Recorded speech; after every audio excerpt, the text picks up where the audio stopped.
नमो भगवते वासुदेवाय गोविंदाय हिताय च। श्री विष्णु भगवान की जय। विष्णु भगवान को प्रणाम। मित्रों, हमने पिछले कुछ कक्षाओं में वीडियो में कुछ विशिष्ट बातों के बारे में जाना, जैसे प्रदोष व्रत है, एकादशी व्रत है, कुछ त्योहारों के बारे में भी जाना, और जो 12 महीने में जितने व्रत या त्योहार मुख्य रूप से वैदिक धर्म, वैदिक परंपरा के हिसाब से मनाए जाते हैं हिंदू धर्म के द्वारा, उनके बारे में भी कुछ कुछ बातें हमने जानी। मुख्य मुख्य त्योहार जितने, उनके बारे में हमने बहुत सारी बातें जानी। अब जैसे मैंने प्रॉमिस किया था, हम एक और इम्पोर्टेंट चीज इसके बारे में जानेंगे। अब इसमें कुछ संस्कार ऐसे हैं जिनके लिए अगर दूसरे धर्मावलंबी भी अपनाएं तो उनके लिए भी शुभकारी ही होगा, उनके भी फायदेमंद होगा। सारे नहीं, कुछ संस्कार। अब ये संस्कार कैसे हैं? इंसान जब जन्म लेता है, बच्चा जब जन्म लेता है या लेती है, तो उससे पहले वो संस्कार शुरू हो जाता है, और जब तक इस शरीर में प्राण रहता है तब तक संस्कार कुछ ना कुछ होता है। तब तक वो स्पेन ऑफ लाइफ में कुछ ना कुछ बातें चलती हैं, करने पड़ते हैं। तो जब हम जन्म से पहले से भी संस्कार की बात करें तो आइए अब हम उनको बात करें, उनके बारे में। इस तरह कुल 16 संस्कार हैं, जिनको षोडश संस्कार भी कहा जाता है। उनके बारे में हम जानते हैं, हम उनके नाम जानेंगे, और उनके लिए कब वो संस्कार किए जाने चाहिए उनके बारे में जानेंगे, और कैसे किए जा सकते हैं या कैसे किए जाने चाहिए उनके बारे में हम 3 बातें जानेंगे। एक नाम, एक कब उसको किया जाए या मुहूर्त कब हो उसका, और किस तरह किया जाए। चलिए, सबसे पहला संस्कार है गर्भाधान संस्कार। हमने बात की कि बच्चा जातक जातिका के पैदा होने से पहले का संस्कार। यस, गर्भाधान कब हो? बच्चा तो पैदा होगा जब 9 महीने का गर्भ होगा मां के पेट में, तो उससे पहले कब वो संस्कार करना चाहिए? पहले तो है समरात्रि। समरात्रि क्या है? शुभ वारों की रात्रि। सोम, बुध, गुरु, शुक्र वार की रात्रि हो, अमावस्या न हो, मध्य रात्रि हो, न सनसेट का टाइम हो, न सनराइज का, ब्रह्म मुहूर्त का समय भी नहीं हो, और सायंकाल भी ना हो, मध्य रात्रि हो। और उस समय ये विचार कर लें योग्य ज्योतिषवर से, ज्योतिष विद्वान से, मुहूर्त के लिए। उस समय उस दिन मृगशिरा नक्षत्र हो, या हस्त नक्षत्र हो, या स्वाति नक्षत्र हो, या अनुराधा नक्षत्र हो, श्रवण नक्षत्र हो, धनिष्ठा हो, शतभिषा हो। इनमें से कोई भी नक्षत्र उस दिन हो तो मध्य रात्रि के समय मिलन अच्छा है। ये मुहूर्त की एक बात थी। अब कुल नक्षत्र तो 27 हैं, और इन नक्षत्रों में अगर किया जाए तो एक अच्छा गर्भाधान होता है। और उस पर्टिकुलर समय पर जब वो मिलन हो, संसर्ग हो, उस समय या मेष लग्न हो, कर्क लग्न हो, सिंह लग्न हो, तुला, धनु या मकर लग्न हो तो और अच्छा है। और उस समय शुक्ल पक्ष हो, कृष्ण पक्ष में गर्भाधान बहुत अच्छा नहीं माना जाता। और वो जो मेल फीमेल हैं, जातक जातिका हैं, जिनका गर्भाधान होना है, उनके लिए चंद्रमा शुभ हो। शुभ हो कैसे? ये ज्योतिष का विषय है। चंद्रमा के लिए कहा जाता है कुछ भी मुहूर्त के लिए 4, 8, 12 का चंद्रमा ना हो, या जो उसमें लग्न हो रहा हो उस लग्न राशि से 4थे भाव में, 8वें भाव में या 12वें भाव में चंद्रमा ना हो, तब गर्भाधान का मुहूर्त किया जाना चाहिए। अब क्या विधि है?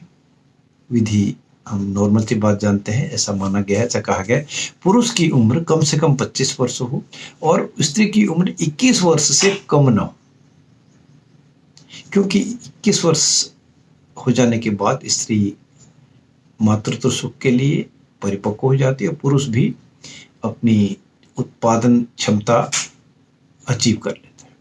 और ऐसा मुहूर्त हो, ये आयु हो, तो स्त्री पुरुष का समागम रात्रि के समय, मध्य रात्रि के समय किया जाए, बशर्ते वो लग्न भी हो, तो अच्छा गर्भाधान होता है, अच्छा उसका रिजल्ट मिलने की संभावना होती है। गर्भाधान के बाद दूसरा संस्कार है पुंसवन संस्कार। पुंसवन संस्कार पहले हम बता दें कब किया जाता है। गर्भ धारण के तीसरे महीने, जैसे 2 महीने कंप्लीट हो गए, तीसरा शुरू हो गया, पूरे तीसरे महीने में आप कभी भी कर सकते हैं। इसमें क्या करना है, किस दिन करना है? रविवार का दिन, मंगलवार का दिन, गुरुवार, सोमवार, बुधवार, शुक्रवार के दिन शुभ है, वृद्धि कारक। अब कौन सा दिन रह गया? शनिवार को त्याज्य है, शनिवार छोड़ देना चाहिए। और पुंसवन संस्कार दोनों ही पक्षों में किया जाता है, शुक्ल और कृष्ण पक्ष दोनों। और फिर इसके लिए शुभ तिथियां क्या है? प्रतिपदा, द्वितीया, तृतीया, पंचमी, सप्तमी, दशमी, एकादशी और त्रयोदशी, ये तिथियां हैं।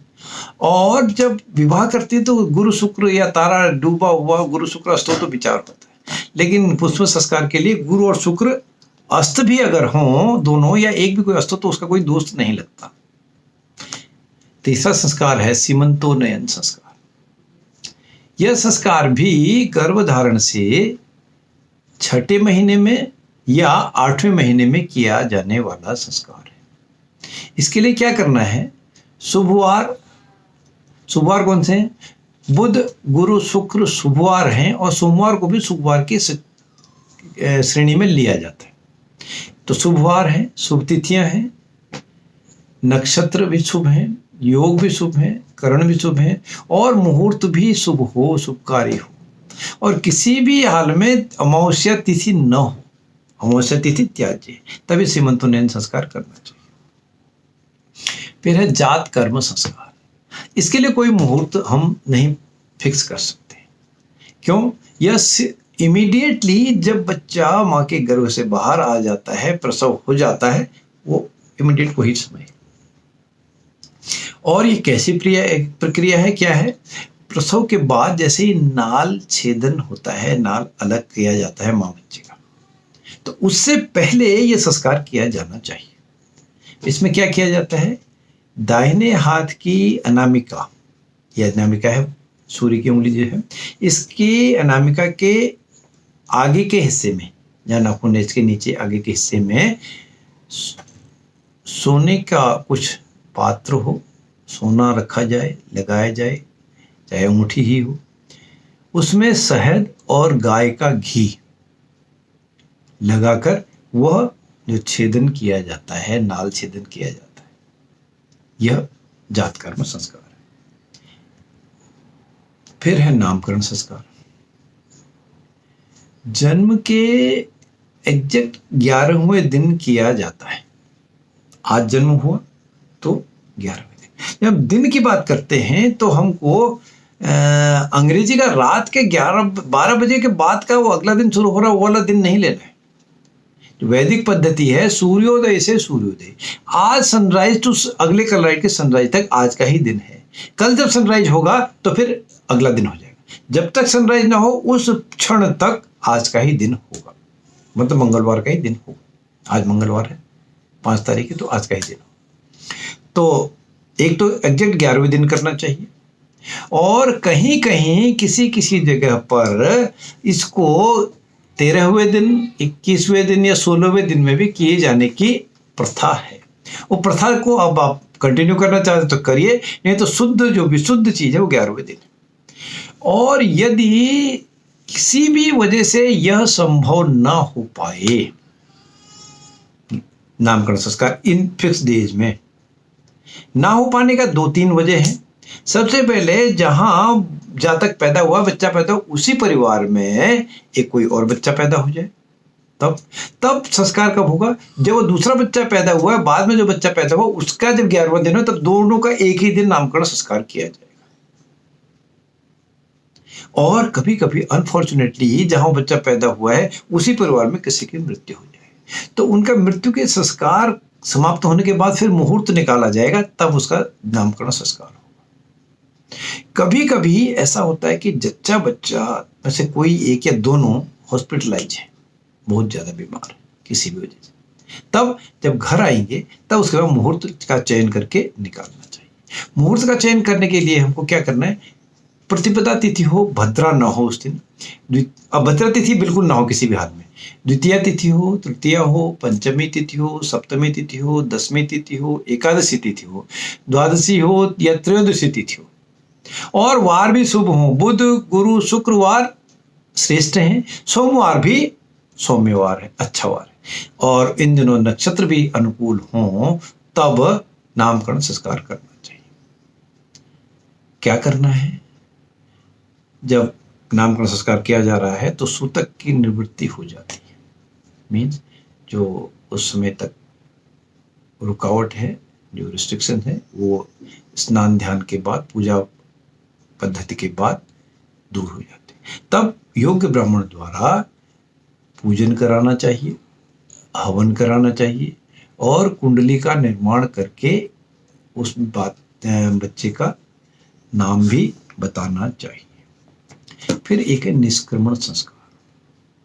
निष्क्रमण संस्कार जन्म के 12वें दिन किया जा सकता है, या उसके बाद तीसरे या चौथे महीने में। भद्रा तिथि न हो, अमावस्या न हो, और शुभ वार हो, शुभ तिथियां हो, नक्षत्र भी शुभ हो, तब ये निष्क्रमण संस्कार किया जाता है। क्यों किया जाता है? ये निष्क्रमण संस्कार जातक के, बालक के, बच्चे की आयु के वृद्धि के लिए किए जाने वाला संस्कार। ठीक है, बच्चा जब 4 या 6 माह का हो तो पहली बार सूर्य के दर्शन कराए जाते हैं। आजकल कुछ जगह नामकरण के दिन भी ये संस्कार करा दिया जाता है, सूर्य के दर्शन करा दिए जाते हैं। तो उस समय, उस दिन सूर्य भगवान, चंद्रदेव तथा अन्य देवों के साथ साथ अपने इष्ट देव का भी पूजन किया जाना चाहिए। बालक के पिता द्वारा पंच महाभूतों के, पंच देवों के अधिष्ठाता गुरु श्रेष्ठता देवों के साथ देवताओं से बालक के स्वास्थ्य, दीर्घायु के कल्याण की कामना इस निष्क्रमण संस्कार में की जाती है। फिर है अन्नप्राशन संस्कार। अगर बालक है तो जन्म से 6, 8वें या 12वें माह में, और यदि कन्या है तो 5वें, 7वें या 11वें माह में अन्नप्राशन संस्कार किया जाता है। ये शुभ तिथि, शुभ वार और शुभ नक्षत्रों का ध्यान उस दिन रखना ही चाहिए। फिर कैसे किया जाना चाहिए? शुभ मुहूर्त तो हमने कही लिया। शुभ मुहूर्त में देवताओं का पूजन किया जाए, पंचदेव पूजन किया जाए, गणपति गणेश की पूजा की जाए, और उसके बाद उस जातक के, बालक के, बालिका के माता पिता के द्वारा सोने और चांदी के बर्तनों में या चम्मच से, या सोने चांदी के सलाका से, स्टिक से आगे के भाग से मंत्र का उच्चारण करते हैं। मंत्र आपके जो पुरोहित हैं, व्यास जी हैं, बताएंगे। उच्चारण करते बालक को सबसे पहले खीर और दूसरी पवित्र चीजें और पुष्टिकारक चीजें चटाई जानी चाहिए। खिलाना हम नहीं कहते, चटाया जाता है, जीभ में उसको रख दिया जाता है, लगाया जाता है अन्नप्राशन में। फिर है चूड़ाकरण संस्कार। चूड़ाकरण संस्कार कब करना चाहिए? चैत्र का महीना और ज्येष्ठ का महीना छोड़ देना चाहिए। और दूसरा, उसके बच्चे के, जातक के जन्म के विषम वर्ष, ऑड मंथ और ऑड ईयर, या विषम वर्ष या विषम माह, ऑड मंथ ऑड ईयर को छोड़कर उत्तरायण में करना चाहिए। द्वितीया, तृतीया, पंचमी, सप्तमी, दसवीं, द्वादशी या त्रयोदशी तिथियों में, शुभवार, शुभ नक्षत्र में किया जाना चाहिए। यदि उस जातक के, उस बालक के, उस बालिका की माता गर्भवती है और गर्भ भी यदि 5 महीने से अधिक का है तो चूड़ाकरण संस्कार फिर टाल देना चाहिए। जब दोबारा जन्म हो, वो दूसरे बच्चे का जन्म हो जाएगा, उसके बाद फिर शुभ मुहूर्त निकाल के करना चाहिए। क्यों और कैसे किया जाना चाहिए चूड़ाकरण संस्कार? इस संस्कार करने का उस बालिका के शारीरिक स्वास्थ्य से गहरा संबंध है। इससे मस्तक के भीतर जहां बालों का भंवर जैसा स्थान होता है, ये पीछे की ओर, वहां संपूर्ण नदियों और संधियों का मेल होता है, सारा बॉडी का ये मेल होता है। यह बहुत ही इंपॉर्टेंट मर्म स्थान है, कोमल स्थान है। इस स्थान को सुरक्षित रखने के लिए ही यहाँ पर जेंट्स को भी चोटी रखने का निर्देश है। इसलिए इस संस्कार को चोटी रखने की योग्यता वाला संस्कार भी कहते हैं, चूड़ाकरण संस्कार। फिर एक और संस्कार आ जाता है कर्णवेध। कर्ण कान है, वेद विन छेद करना। कब करना चाहिए पहले हम बात करें। तिथियां शुभ हो, वार शुभ हो, नक्षत्र शुभ हो, उत्तरायण में किया जाए, लेकिन ज्येष्ठ और चैत्र के महीने को छोड़कर। और इसमें भी वो रिस्ट्रिक्शन है चूड़ाकरण की तरह, यदि माता गर्भवती है तो नहीं करना चाहिए। चूड़ाकरण में था कि अगर विशेषतः 5 महीने से ज्यादा की गर्भवती तब नहीं करना चाहिए। इस केस में कर्णवेद में यदि गर्भवती ही है, कितने ही दिन की है, तो कर्णवेद फिर नहीं करना चाहिए, फिर मुहूर्त निकाल के बाद में किया जाए। कैसे और क्यों किया जाना चाहिए?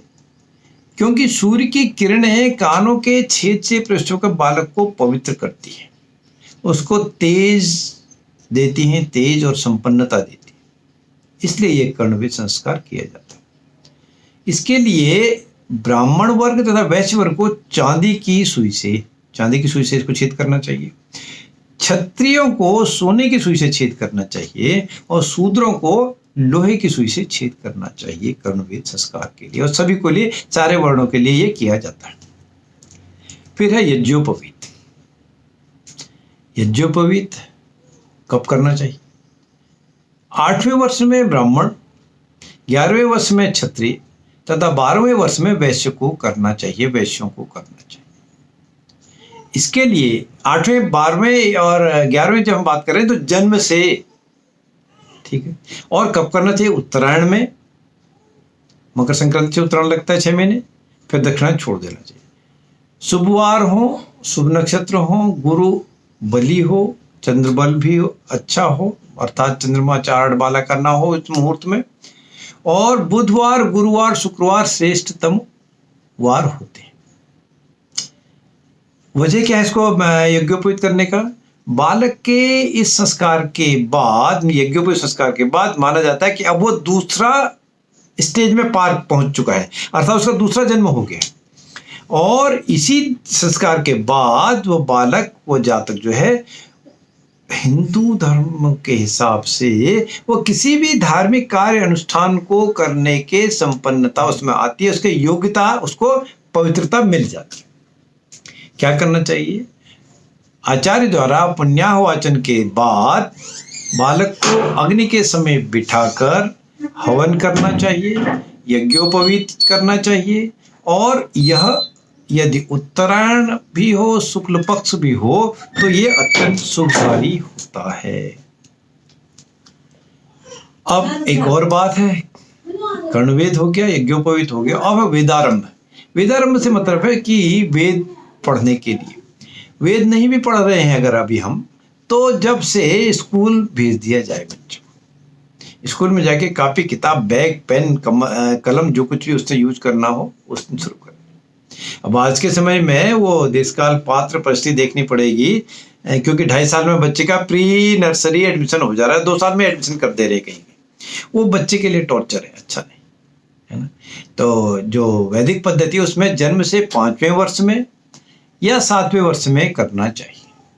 और उस समय द्वितीया तिथि हो, तृतीया तिथि हो, पंचमी तिथि हो, षष्ठी तिथि हो, एकादशी तिथि हो या द्वादशी तिथि हो, और साथ में बुधवार हो, गुरुवार हो या शुक्रवार हो, तो ये प्रशस्त हैं, ये अच्छे हैं।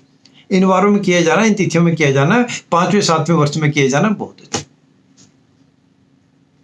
और जब आज की हमने परिस्थिति बात की कि 2 साल में भी बच्चों का एडमिशन कर दे रहे हैं, तब जब चूड़ा कर्म है तो चूड़ा कर्म के करने के विधिवत करने के बाद माँ सरस्वती की पूजा करके भी ये वेदारंभ का संस्कार किया जा सकता है। अर्थात ये कर्णवेद या यज्ञोपवीत से पहले भी किया जा सकता है। चूड़ा कर्म हो जाए और माँ सरस्वती की पूजा आराधना कर दिया जाए तो ये संस्कार भी कर देना चाहिए। अब है केसान। केस कहते हैं बालों, है ना। कब करना चाहिए केसान संस्कार, कैसे किया जाना चाहिए, इसकी हम बात करते हैं। इसके लिए कि वेदारंभ करने के पश्चात और एक केसान के बाद एक और संस्कार आ रहा है समावर्तन, और समावर्तन संस्कार से पहले मई समावर्तन संस्कार शुरू होने से पहले वेदारंभ जब समाप्त हो रहा हो उस समय शुभवार हो, तिथि नक्षत्र हो और चंद्रमा शुभ स्थिति न हो तो केसान तक संस्कार कर देना चाहिए। और ये कहा गया है कि जब तक विद्याध्ययन कंप्लीट ना हो जाए, पूर्ण ना हो जाए, केस नहीं कटवाने चाहिए। विद्याध्ययन कंप्लीट हो जाए तब अगला संस्कार से पहले केस काटने का इसमें एक संस्कार है। अर्थात विद्याध्ययन के पूर्ण के बाद ब्रह्मचारी जो है अपनी मौजी मेखला ये जो है इसको परित्याग कर, स्पेशली दाढ़ी भी इसमें कहा गया है, बालों के लिए दाढ़ी भी कहा गया है। मौजी मेखला दाढ़ी को कहते हैं, मूंछों को कहते हैं। इनका त्याग कर केस काटे जाते हैं, इनके बाल काट दिए जाते हैं। बालों को भी काटने का प्रावधान है। आज के समय में केसों का मतलब दाढ़ी से ही है, लेकिन अब बच्चे 10th 11th में पढ़ रहे हैं तो वो भी कटाने लगे। अभिप्राय ये है कि जब विद्या पूरी हुई तभी दाढ़ी कटनी चाहिए। दाढ़ी कटने का एक देर से ये भी रीजन है साइंटिफिक भी कि जब आप सेविंग शुरू कर देते हैं तो फिर बच्चे की जातक की हाइट जो है रुक जाती है, स्टेबल हो जाती है, फिर हाइट नहीं बढ़ती, इसलिए भी किया। अब है समावर्तन संस्कार। जब विद्याध्ययन पूरा हो जाए और गुरु की आज्ञा से वापस आना हो या विद्याध्ययन कर वापस आना हो, आज की डेट में गुरु की आज्ञा मतलब जो पास आउट या डिग्री मिल रही हो, मिल गई हो, तो वापस आते समय भी घर आने पर भी शुभ मुहूर्त का चयन करना चाहिए, शुभ वार का चयन करना चाहिए, शुभ तिथि का चयन करना चाहिए, तब ये संस्कार किया जाना चाहिए। और क्या करना चाहिए, वो ब्रह्मचारी है उस समय तक जो विद्याध्ययन कर रहा है, अग्नि की स्थापना घर में की जाए और ऋग्वेद के 10वें मंडल के 128वें सूत्र की समस्त ऋचाओं या 9 ऋचाओं से संहिता का हवन करवाना चाहिए। फिर इसके बाद एक इम्पोर्टेंट संस्कार आ जाता है, विवाह संस्कार। विवाह संस्कार कब?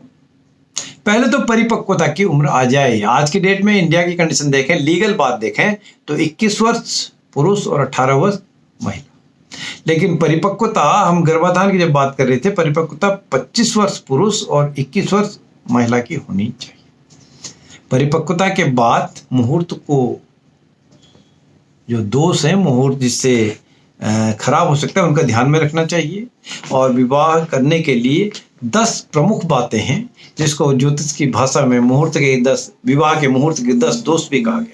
उनको ध्यान में रखते हुए उनसे निराकरण करके तब ये विवाह का काम करना चाहिए। दोष क्या है? लत्ता दोष, पात दोष, युति दोष, वेद दोष, जामित्र दोष, बाण दोष, एकारगल दोष, उपग्रह दोष, क्रांति साम्य व दग्धा तिथि। इन दोषों का विचार करना ही चाहिए। इन दोषों को दूर करके ही विवाह के लिए मुहूर्त निकालना चाहिए। और जो इम्पोर्टेंट चीज है इसमें कैसे करना है, पूरे धार्मिक अनुष्ठान कंप्लीट होने के बाद अग्निकुंड को प्रज्वलित करके उसके चारों तरफ 7 फेरे लेकर पवित्र मंत्रोच्चार द्वारा, योग्य आचार्यों द्वारा यह विवाह संस्कार किया जाता है।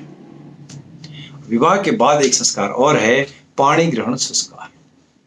कब?